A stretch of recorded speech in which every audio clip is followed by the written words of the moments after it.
विद्या भारती के इस online classes में आपका एक बार फिर से स्वागत। अंग्रेजी की इस कक्षा में अपन 12वीं कंपल्सरी का एक टॉपिक तैयार कर रहे थे, जिसका एक भाग अपन ने पूर्व वीडियो में देख लिया। उस भाग में जो इनविटेशन था, दो प्रकार के इनविटेशन अपने इस सिलेबस में है, इस बिंदु के अंतर्गत आते हैं। एक फॉर्मल, एक इनफॉर्मल। टॉपिक का नाम ऐसे इनविटेशन है, लेकिन लिखना रिप्लाई पड़ता है, ये मैंने आपको पहले ही बता दिया था। तो फॉर्मल रिप्लाई अपन ने देख लिया था, जिसका एक्सेप्ट और डिक्लाइन था। अब आगे इसका जो दूसरा भाग है, यानी जिसे कि अपन सेकंड टाइप कहते हैं, ये इनफॉर्मल रिप्लाईज। इनफॉर्मल रिप्लाईज, इसी में भी दो भाग है, एक एक्सेप्टिंग है, एक डिक्लाइन है। इस इनफॉर्मल रिप्लाई को लिखने के लिए भी अपने को कुछ कीवर्ड्स की जरूरत पड़ती है।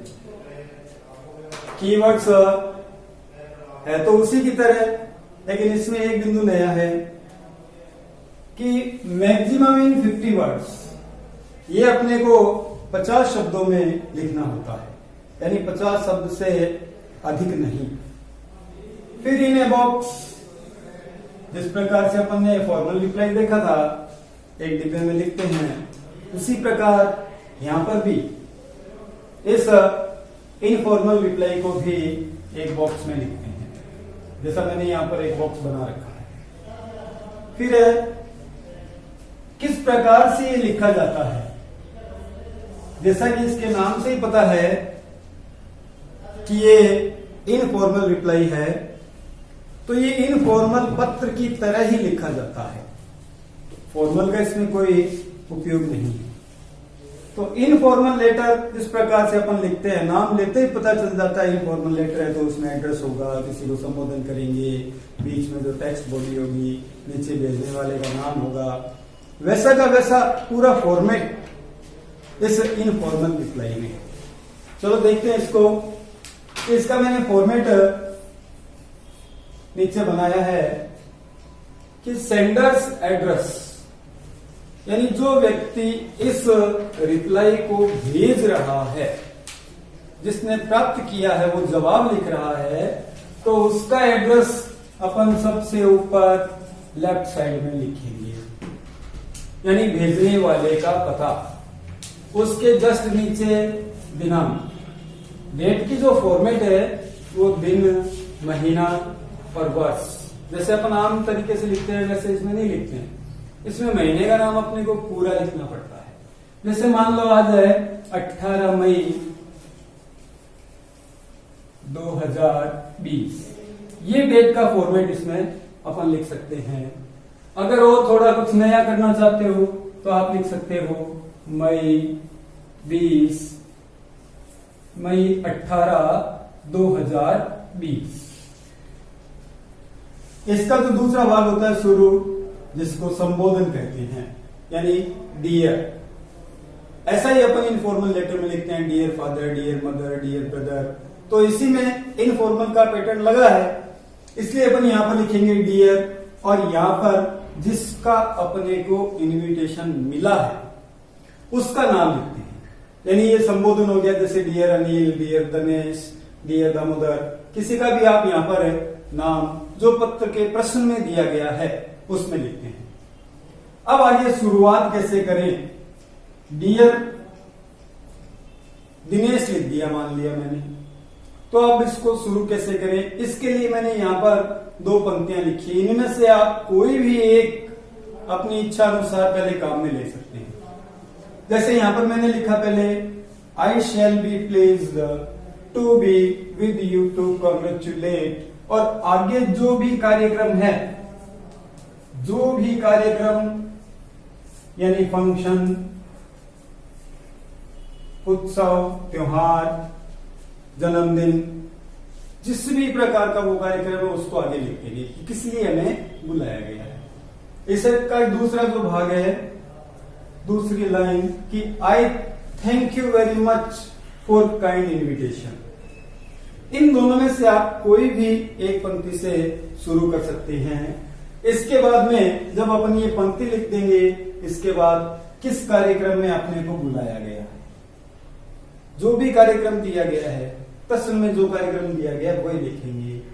फिर कार्यक्रम किस दिनांक को है, फिर कहां पर है, ये बातें आप इसमें लिखेंगे। फिर आपको यदि ये इनविटेशन एक्सेप्ट करना है तो एक्सेप्ट करने के लिए अपन भी इसमें मैंने यहां पर 2 पंक्तियां और लिखी हैं जिनका आप दोनों में से किसी एक का उपयोग कर सकते हैं। जैसे लिखा यहाँ पे अपना पूरा इनविटेशन समाप्त होता है तो उसके नीचे वाली पंक्ति में लिखते हैं कि आई विल डेफिनेटली कम, मैं निश्चित रूप से इस कार्यक्रम में आऊंगा। ये पंक्ति नहीं लिखते हैं तो ये लिख सकते हैं आई विल सर्टेनली कम, मैं निश्चित रूप से आऊंगा। इसके बाद में ये तो हो गया अपना एक्सेप्ट करने का। मान लो अपने को उस दिन कोई एंगेजमेंट है, अपन व्यस्त हैं, पूर्व से ही उस कार्यक्रम में नहीं जा सकते हैं, तो अपने को लिखना होगा डिक्लाइन। डिक्लाइन यानी अस्वीकार करना।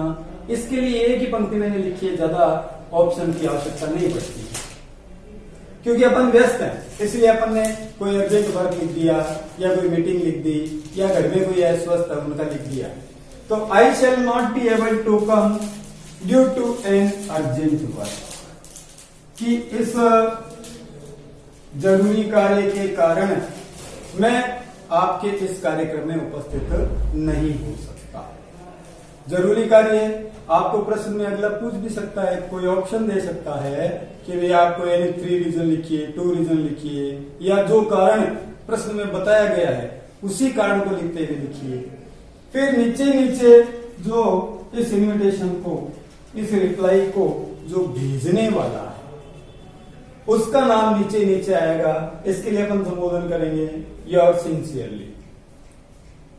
भेजने वाले का नाम, यानी जो प्रश्न में आपका नाम दिया गया है कि imagine you are Suresh living at Jaipur, तो जैसे नाम वहां सुरेश था तो आप यहां पर भेजने वाले के नाम की जगह वो नाम आप लिख देंगे।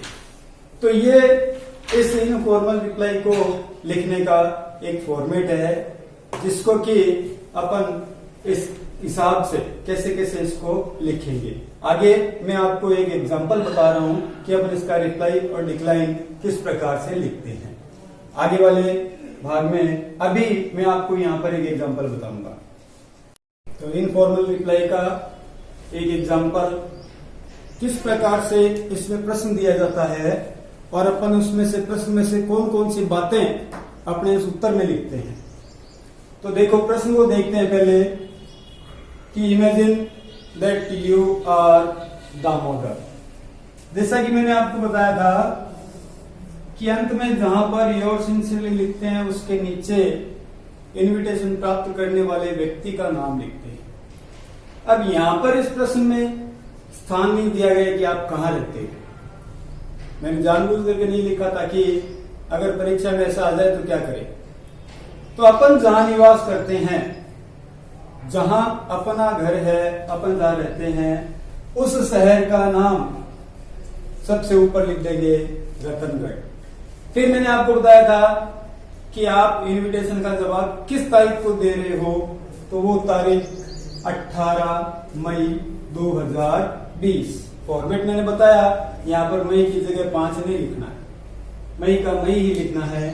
फिर जिसने अपने को इनविटेशन भेजा है, यानी यहां पर देखेंगे कि योर फ्रेंड नागरमल, जिस व्यक्ति ने अपने को भेजा है उसको संबोधन करते हुए लिखेंगे। तो डियर नागरमल, जैसा कि यहां पर नाम दिया गया है, यहां पर उस व्यक्ति का नाम जिसने अपने को इनविटेशन भेजा है। फिर आगे इस इनविटेशन के रिप्लाई को शुरू कैसे करते हैं, मैंने वहां पर आपको 2 पंक्तियां बताई थी, उनमें से कोई सी भी आप एक काम में ले सकते हो। यानी शुरू करने का मतलब ये है कि आप उसे इस इनविटेशन के लिए धन्यवाद दे रहे हो, यानी many thanks for your invitation. इसके बाद मैंने आपको बताया था जो कार्यक्रम है कितनी तारीख को है, कौन से स्थान पर है, उसका वर्णन करते हैं। तो इनविटेशन मिला किसका? टू एक्ट एज जज का। और कार्यक्रम क्या है? एक डांस कंपटीशन है। डांस कंपटीशन अपने इस प्रश्न में दिया गया है कि नागरमल जी है जो कि एक डांस कंपटीशन ऑर्गेनाइज कर रहे हैं और वो 5 जून को है। तो कंपटीशन ऑन 5 जून। तो जैसा मैंने आपको बताया था, फंक्शन का नाम और डेट आ गया। यदि यहाँ पर कोई स्थान दिया गया होता तो उसका नाम साथ में लिख देते। अब अपने को इस इनविटेशन का रिप्लाई जो देना वो डिक्लाइन में देना है, यानी इसको अस्वीकार करते हुए देना है। तो अपन जब किसी भी चीज को अस्वीकार करते हैं तो नॉर्मली बोलते हैं हमें खेद है। तो यहाँ पे भी ऐसा ही लिखा गया है कि आई रिग्रेट टू से, मुझे कहते हुए ये खेद हो रहा है कि that it will not be possible, कि मेरा उस कार्यक्रम में आना संभव नहीं है। क्यों संभव नहीं है? कारण जो मैंने आपको इसके फॉर्मेट में बताया था। कारण यहाँ पे प्रश्न में अपने को यदि दिया गया है तो वही लिखेंगे, वरना आप कोई भी कारण लिख सकते हैं। तो यहाँ पे कारण दिया गया था अर्जेंट वर्क। तो अपन ने यहाँ पे क्या लिखा कि due to an urgent work at the same day, यानी उसी दिन अपने कोई महत्वपूर्ण कार्य है जिस वजह से अपन इस कार्यक्रम में नहीं जा सकते। इतना लिख दिया, लेकिन अपन जा नहीं सकते तो क्या हुआ, अपने वेल विशेष तो दे सकते हैं। इसलिए अपन ने इसमें एक पंक्ति और लिख सकते हैं कि I wish the competition as a success, कि मैं ऐसी कामना करता हूं कि आपके द्वारा ये जो प्रतियोगिता रखी गई है ये पूर्ण रूप से सफल हो। और यहाँ पर योर सिंसियरली, जो भी इस इनविटेशन का जवाब दे रहा है उस व्यक्ति का नाम, यानी यहाँ पे आपको अपना नाम मिल जाएगा। आपको क्या नाम लिखना है? दूसरा नाम आपको जो मिलेगा वो डियर के साथ आएगा। इसका जो कार्यक्रम है वो अपनी इस एक पंक्ति के बाद में क्या कार्यक्रम है और आपको क्या करना है, कितनी तारीख को है। फिर आप नहीं जा पा रहे हैं तो रिग्रेट लिख दिया, जा पा रहे हैं तो आप उसको बधाई देते हुए लिखेंगे कि I will certainly come, definitely come, जो भी आपको अच्छा लगे उसमें से आप लिख सकते हैं। अब आप जब ये एक इनफॉर्मल रिप्लाई समझ जाएंगे, आज आप इसका वीडियो देखेंगे और शाम तक मैं आपको इसके 2 प्रश्न भेजूंगा, एक एक्सेप्ट करते हुए, एक डिक्लाइन करते हुए। तो ध्यानपूर्वक इसको पढ़ें, देखें, सुने, हो सके तो कोई स्क्रीनशॉट भी ले लें। यदि इसमें कोई बात समझ में नहीं आई हो तो वो बात आप मुझे मेरे पर्सनल जो नंबर है आप सबके पास, उस पर मुझसे बात कर सकते हैं। धन्यवाद।